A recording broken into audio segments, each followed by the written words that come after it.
कि भगवान कहते किसे हैं। आज तो गली गली में भगवान घूम रहे हैं, 2-4 लाख चेला, 5-10 करोड़ चेला हुए और महाराज हर कोई अपने आप को भगवान बनना मानने लग जाता है।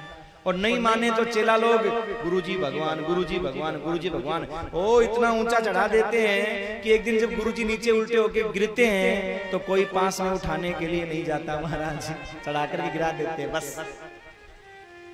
इसलिए ये कथा क्या संकेत कर रही है कि भगवान भगवान होते हैं और इंसान इंसान होता है। इंसान कभी भगवान नहीं होता। आप कहोगे कैसे, भगवान में और इंसान में क्या अंतर है? बात को समझना। जो तुच्छ कर सके, तुच्छ, तुच्छ माने थोड़ा, जो तुच्छ कर सके वो इंसान, जो कुछ कर सके वो देवता, और जो सब कुछ कर सके वो भगवान। ब्रह्मवैवर्त पुराण में, विष्णु पुराण में श्लोक आते हैं, भगवान शब्द की व्याख्या आती है, वेत्तिं विद्याम अविद्याम च भूतानाम अगतिम गतिम उत्पत्तिम प्रलयम चैव स भगवान इति कथ्यते। जो संपूर्ण विद्याओं का मालिक है, वेत्तिम विद्याम अविद्याम च, जो संपूर्ण विद्याओं का मालिक है वो भगवान है। भूतानाम अगतिम गतिम, जो भूतों की गति को जानने वाला है वो भगवान है। उत्पत्तिम, जो सारे संसार को उत्पन्न करने वाला है, जो सारे संसार का पालन करने वाला है, जो सारे संसार का संहार करने वाला है, मेरे भाई वही भगवान कहलाने वाला है। दूसरा श्लोक आता है, ऐश्वर्यस्य समग्रस्य धर्मस्य यशस्य श्रिय ज्ञान वैराग्यश्चैव स भगवान इति कथ्यते। जिसके पास में संपूर्ण ऐश्वर्य है। आप कहोगे हमारे पास भी बड़े बड़े महल हैं, कोठियां हैं, बंगले हैं। सजनों, आपके पास क्या, भारत के पास में क्या, अमेरिका के पास में क्या, पूरे ब्रह्मांड में जितनी संपत्ति दिखाई देती है ये उस परमात्मा की संपत्ति के समुद्र में से एक छोटी सी सीख डुबा करके बाहर निकाली है, और उसमें जो आगे हल्का सा बिंदु लगा था वो पूरी दुनिया में छींट दिया। बस वो ऐश्वर्य दिखाई दे रहा है पूरे संसार में। बाकी लक्ष्मी तो भगवान के चरण दबा रही है। संपत्ति का सिंधु ऐश्वर्य से, संपूर्ण ऐश्वर्य तो भगवान के पास में होता है। संपूर्ण धर्म, धर्म, संपूर्ण यश, संपूर्ण श्री, ज्ञान, वैराग्य उस परमात्मा के पास में संपूर्ण है। भगवान, वो भगवान कहलाने लगे हैं। आप तो ऐसे समझिए कि भगवान में और इंसान में क्या अंतर है। आपको ये श्लोक से समझ में नहीं आए कई लोगों के, तो आप ऐसे समझो, जैसे एक होती है गंगा जी। आप गंगा जी में गए, एक लोटा भर करके गंगा जल लाए अपने घर में। गंगा जल लाने के बाद में सज्जनों कुत्ते ने गंगा जल के लोटे में मुंह लगा दिया। आप पियोगे? गंगा जी कौन? भगवान। गंगा जल कौन? ईश्वर का अंश, आप और हम। भाई गंगा जी का अंश ही तो है। और आपके हमारे लिए क्या कहा जाता है? गोस्वामी जी कहते हैं, ईश्वर अंश जीव अविनाशी। ईश्वर अंश जीव अविनाशी। चेतन अमल सहज सुख राशि। चेतन अमल सहज सुख राशि। हम और आप उस ईश्वर के आनंद के सिंधु के बिंदु हैं, उस परमात्मा के अंश हैं। और सजनों, आनंद के बिंदु हैं, आनंद सिंधु के बिंदु हैं, इसलिए हर आदमी आनंद खोजता है, सुख खोजता है। ये अलग बात है कि मिलता नहीं है, खोजते तो सब सुख है। हम जितने भी दुनिया में काम करते हैं ना, सुख के लिए ही करते हैं, लेकिन आज तक मिला नहीं है। मिला है क्या? हा? हमने विवाह किया किसके लिए? सुख मिलेगा। मिला क्या? हा? विवाह तो किया था सुख मिलेगा, मिला क्या? अरे विवाह से पहले आजाद थे, कहीं आओ कहीं जाओ, और महाराज ऐसे शाम को 7 बजते घरवाली का फोन आ जाता है, कहाँ हो? 7 बज गए, आए नहीं? हा? कथा में बैठे हैं और महाराज फोन आ गया, कहाँ रह गए? बोले कथा सुन रहे। अच्छा, हमारी व्यथा तो यहाँ पूरी हुई नहीं, तुम कथा में चले गए हमें छोड़ करके। और महाराज कथा के बीच से उठ करके भी जाना पड़ता है, आ जाए तो जाना पड़ेगा महाराज। मन में सोचते हैं कि देखो पहले सुखी थे, कोई टेंशन नहीं थी, फिक्र नहीं थी, अकेले थे, आजाद थे, चलो अब आ गई कोई बात नहीं है। अब जब हमारे बच्चे हो जाएंगे ना तो हम सुखी हो जाएंगे। बच्चे पैदा हुए, क्या हम सुखी हुए? हा? कोई पेंसिल मांगता है, कोई रबड़ मांगता है, कोई कटर मांगता है, कोई कॉपी मांगता है, कोई किताब मांगता है। मन में सोचते हैं यार कहाँ से खोपड़ी खराब हो जाती है, क्या करें नून तेल लकड़ी के चक्कर में। सोचा चलो कोई बात नहीं है, बड़े होंगे, बहुएं आएंगी, सेवा करेंगी, बुढ़ापे में साथ देंगे, तब सुखी हो जाएंगे। बुढ़ापा आया, बच्चे बड़े हुए, बहुरिया आई, बच्चे को लेकर के फुर भाग गई वो तो दतिया। हम यहाँ कहाँ है? अकेले पड़े रह गए, सुखी हुए। काम हमने सुख के लिए किए सारे, क्यों? क्योंकि हम उस सुख के सिंधु के बिंदु हैं, तो सुख तो चाहेंगे। जो चीज जहां से आती है ना, उस ओर दौड़ने की कोशिश करती है। जैसे आप दीपक जलाइए, दीपक को उल्टा करिए, सीधा करिए, टेढ़ा करिए, वो सीधा सूर्य की ओर जाएगा दीपक।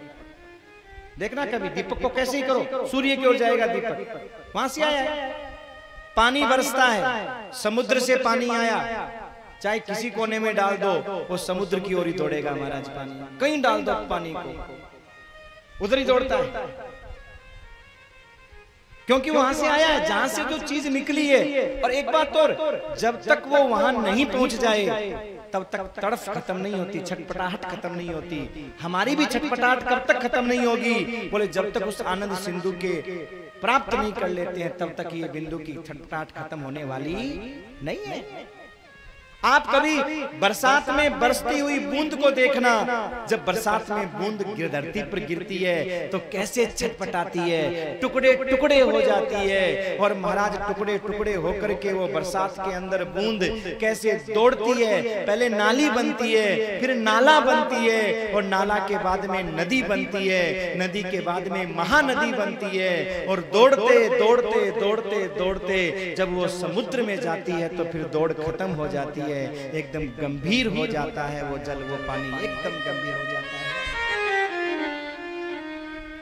दौड़ खत्म। बस सजनों, ऐसे ही हमारी दौड़ जब तक खत्म नहीं होगी, कब तक? बोले जब तक हम उस आनंद सिंधु को प्राप्त नहीं कर लेते, तब तक ये बिंदु ऐसे ही छटपटाता रहेगा, आनंद की खोज करता रहेगा। लेकिन आनंद की खोज करते हैं, आनंद मिलता नहीं है। इसका क्या कारण है? अरे भैया, कोई नमक की दुकान पर जाए और मन में सोचे कि चीनी भी सफेद और नमक भी सफेद, और नमक को चीनी समझ करके ले आए और वो खाए, मीठा लगेगा चाहे कितना भी प्यार से लेके आया हो। और चीनी की दुकान में जाकर के वो चीनी को चाहे नमक समझ करके लाया हो, अनजान में लाया हो, जबरदस्ती लाया हो, लेकिन चीनी तो मिठास ही देगी, वो खारापन नहीं दे सकती। और नमक की दुकान में तुम चाहे कितने प्यार से लेकर के आओ, लेकिन नमक तो महाराज खारापन ही देगा। ऐसे ये संसार क्या है? दुखालयम, दुखालय संसार है। इस संसार में चाहे तुम कितनी भी कोशिश कर लो, लेकिन सजनों सुख मिलने वाला नहीं है। कितनी भी कोशिश कर लो, पत्नी को चाहे तुम अपने सर पर बिठा के घूम लो, बच्चों को तुम अपने कंधों पर लाद करके घूम लो, लेकिन सजनों सुख मिलने वाला नहीं है। आनंद और सुख तो परमात्मा के नाम में ही है, परमात्मा के काम में ही है। बाकी ये संसार तो एक नदी की तरह है, जिसके दो किनारे हैं। नदी के दो किनारे होते हैं, उसकी जो धारा होती है वो कभी इस किनारे से टकराती है, कभी इस किनारे से टकराती है। आप और हम, ये जीवात्मा उस धारा की तरह है, ये संसार नदी की तरह है। सुख और दुख उसके किनारों की तरह है। जैसे महाराज कभी इस किनारे से कभी इस किनारे से ऐसे टकरा रहे हैं। संसार है एक नदियां, सुख दुख दो किनारे हैं। संसार एक नदियां, सुख दुख दो किनारे हैं। जाए तो कहाँ जाए, हम बहती धारे हैं। जाए तो कहाँ जाए,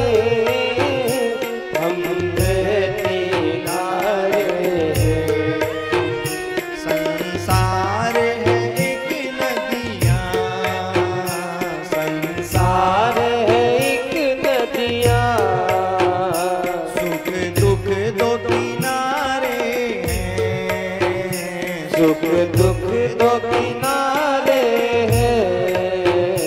जाए तो कहाँ जाए, हम बहती धारे हैं।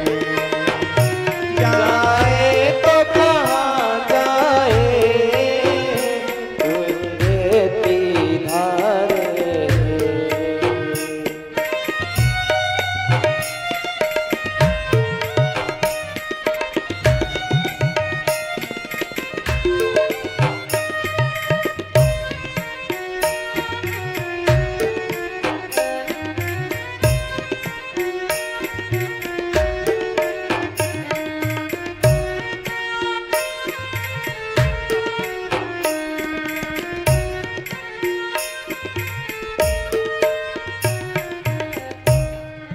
संसार नदी की तरह है और हम बह रहे हैं, कभी सुख से टकरा रहे हैं, कभी दुख से टकरा रहे हैं, कभी इस किनारे से टकरा रहे हैं, कभी इस किनारे से। और सजनों, सुख की खोज इसलिए कर रहे हैं क्योंकि आनंद के सिंधु के बिंदु हैं। तो जैसे गंगा जी का अंश है गंगा जल, ऐसी सजनों ये आत्मा उस परमात्मा का अंश है। ये आत्मा गंगा जल में कुत्ते ने मुंह लगा दिया, पी पाओगे? कोई है बहादुर जो उस गंगा जल को पी लेगा? बोलो क्यों भाई? गंगा जी में तो कुत्ता जिंदा भी बह रहा है, मुर्दा भी बह रहा है, पी भी रहे हो, नहा भी रहे हो, कभी आपको नहीं लगा, दोष नहीं दिखाई दिया? और गंगा जल में कुत्ते ने मुंह क्या लगा दिया, आप पी नहीं सकते? इसका मतलब समझे?